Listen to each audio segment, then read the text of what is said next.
Bonjour et bienvenue dans cette nouvelle vidéo. Je suis très contente de te retrouver ici aujourd'hui. Aujourd'hui, on va parler d'un concept qui touche de nombreux parents sans s'en rendre compte parce que on a tendance à voir son enfant comme un peu une extension de soi et ça peut sembler naturel parce qu'en tant que parent, on a beaucoup de liens, on a vraiment des liens très profonds avec nos enfants. On veut souvent ce qu'il y a de mieux pour eux et parfois, on peut avoir tendance à projeter nos propres attentes, nos propres rêves ou même nos peurs sur eux. Du coup, dans cette vidéo, je vais vraiment t'expliquer pourquoi il est super important de reconnaître ton enfant comme un individu unique, vraiment distinct de toi. On va voir comment ce détachement peut aider ton enfant à s'épanouir en toute liberté et comment tu peux, toi, l'accompagner avec bienveillance dans cette aventure qui lui est propre. C'est très difficile pour nous en tant que maman de se dire que nos enfants ne sont pas nous, mais pourtant ils ne sont pas nous.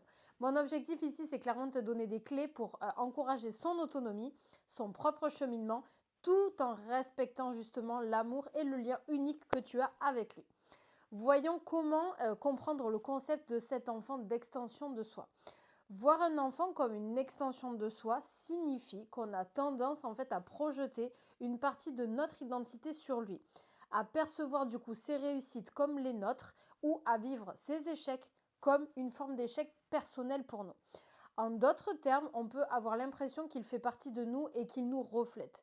Cette perception, elle est souvent inconsciente et elle vient d'un amour très profond et très fort et ça c'est ok. Mais elle peut également limiter la liberté de l'enfant et influencer sa façon de se construire. En tant que parent, notre rôle, c'est de lui offrir le plus d'espace possible de liberté où justement lui, il peut développer ses propres désirs et non seulement ceux que tu souhaites pour lui. Il peut être très difficile de reconnaître ce concept dans notre propre manière de voir notre enfant, parce qu'il se manifeste vraiment subtilement. Je te donne quelques signes qui peuvent vraiment indiquer que tu perçois ton enfant comme une sorte d'extension de toi. Si tu ressens de la fierté ou de la déception personnelle par rapport à ses propres réussites ou ses difficultés, gros warning. Vouloir aussi qu'il fasse certaines activités ou qu'il adopte un intérêt qui te tient à cœur à toi. C'est pareil, tu es en train de projeter ta propre expérience sur lui. Éprouver le besoin de le voir réussir ou toi, tu as échoué ou toi, tu aurais réussi toi-même, tu aurais aimé réussir. Ou même des fois juste avoir des attentes élevées ou être très impliqué dans ses propres choix, parfois même au point de lui dicter ses activités ou ses préférences. Ces signes ne sont pas mauvais en soi, mais en fait, ils montrent que tu veux lui imposer tes propres désirs sans lui laisser l'espace de choisir sa propre vie ou son propre chemin. Quand un enfant se sent vu comme une extension de ses parents, il peut ressentir en fait une pression inconsciente pour répondre aux attentes de ceux-ci et parfois même au détriment de ses propres désirs ou intérêts. Ça peut vraiment nuire à sa confiance en lui et à sa capacité à se reconnaître et à s'affirmer. Un enfant qui sent que son identité est liée à celle de ses parents peut développer des comportements pour plaire ou répondre aux attentes des autres, de toi ou des personnes extérieures. À long terme, ça peut vraiment créer un énorme manque de confiance en soi, en ses propres choix et surtout une énorme dépendance émotionnelle vis-à-vis de toi ou de son papa. Pour favoriser l'épanouissement de ton enfant, il est essentiel de reconnaître et de célébrer son individualité. Chaque enfant a des talents, des préférences, des personnalités uniques. En lui laissant l'espace pour explorer vraiment ce qui lui plaît vraiment, tu vas l'aider à construire son identité et à développer une autonomie émotionnelle. Le libre choix, même dans les petites décisions, est essentiel pour sa croissance. Ça peut vraiment être très simple. Laisse-le choisir ses vêtements, laisse-le choisir ses jeux, ses activités. Et tous ces petits choix, en fait, vont vraiment renforcer son indépendance et sa capacité à faire face aux conséquences des décisions. S'il fait une bêtise, il répare sa bêtise, il n'y a pas de problème. Il va vraiment faire face aux conséquences de ses décisions. Ça peut être très difficile de ne pas se projeter sur son enfant, je le conçois. Mais il existe des moyens vraiment très simples pour l'encourager à être vraiment autonome et à respecter sa singularité. Observe sans intervenir. Quand ton enfant il choisit une activité ou une passion qui ne te ressemble pas du tout, encourage-le, sans aucunement essayer de le diriger ou de corriger son choix. Observe juste comment il évolue par lui-même et tu en seras encore plus fier. Pose-lui des questions ouvertes. Au lieu de dire tu devrais faire ça, demande qu'est-ce que tu en penses ou qu'est-ce qui te plaît dans cette activité, qu'est-ce que tu préfères.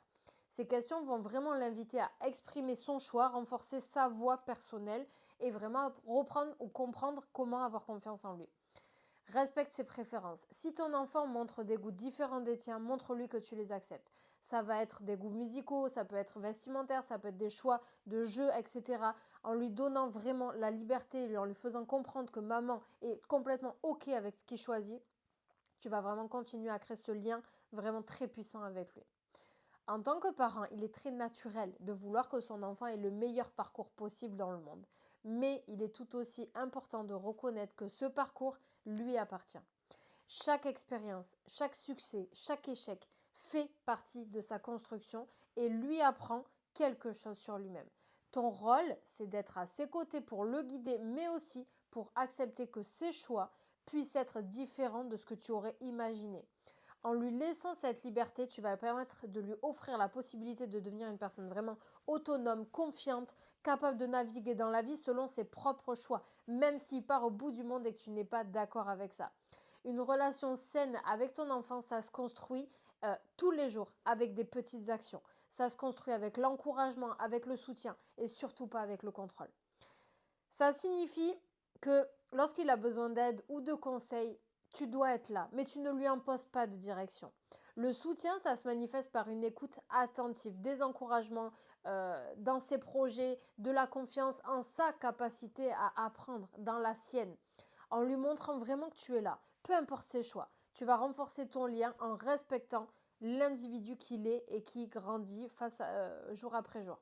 Ça va vraiment créer une base de confiance, je te le jure. Voir son enfant comme une extension de soi, c'est vraiment naturel et c'est normal. Mais reconnaître que c'est un individu à part entière, c'est une clé essentielle pour l'aider à grandir de manière autonome et épanouie. Tu vas vraiment lui permettre d'explorer, de choisir, de vivre ses propres expériences en l'accompagnant et il va comprendre que peu importe ce qu'il fait comme choix, tu seras là derrière pour accepter la personne qu'il est. Et ça n'a pas de prix. Je sais que ça peut demander un certain détachement et en réalité ce détachement c'est un cadeau, ça va lui permettre de devenir quelqu'un d'unique qu'il est censé être et quelqu'un qui veut devenir. Tu sais, quand j'étais prof de danse, j'avais beaucoup de mamans, je gérais une école de danse, j'avais beaucoup de mamans qui inscrivaient des petites filles à la danse classique, c'est très marqué dans ce milieu de la danse, et j'avais des petites qui me disaient « Amandine, j'ai pas envie d'être là ». Elles avaient 4-5 ans. Mais je leur disais « Ok chouchou, mais pourquoi? Qu'est-ce qu'il y a ?» C'est pas moi qui veux danser, c'est maman qui veut que je danse. Et ça, je l'ai tellement entendu sur des enfants en bas âge.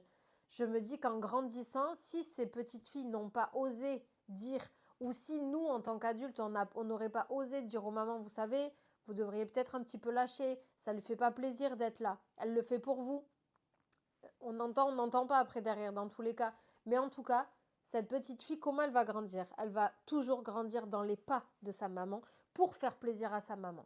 Et le jour où sa maman sera partie, elle se posera la question, cette petite fille. Est-ce que moi, j'ai vécu la vie que j'ai envie de vivre ou est-ce que j'ai vécu toute ma vie pour faire plaisir à quelqu'un? Et ça, je t'invite à te poser la question. Et je sais que là, quand je suis en train de parler, tu m'écoutes et tu es en train de te dire, ouais, moi aussi, ça m'est arrivé. Toi aussi, tu as fait des choses par choix, non par choix, justement, mais pour faire plaisir à quelqu'un. Alors que peut-être, au fond de toi, c'est pas ça que tu voulais vraiment. Et moi, je t'invite réellement à pouvoir transférer ça immédiatement sur ton enfant en lui faisant comprendre que tu seras là coûte que coûte. Mais il peut choisir la vie qu'il veut et il peut faire les choix qu'il veut. Merci beaucoup d'avoir assisté, d'avoir regardé cette vidéo. Je me régale encore une fois à les tourner vraiment. Je te dis à demain pour une prochaine vidéo et réfléchis vraiment à ce qu'on vient de parler.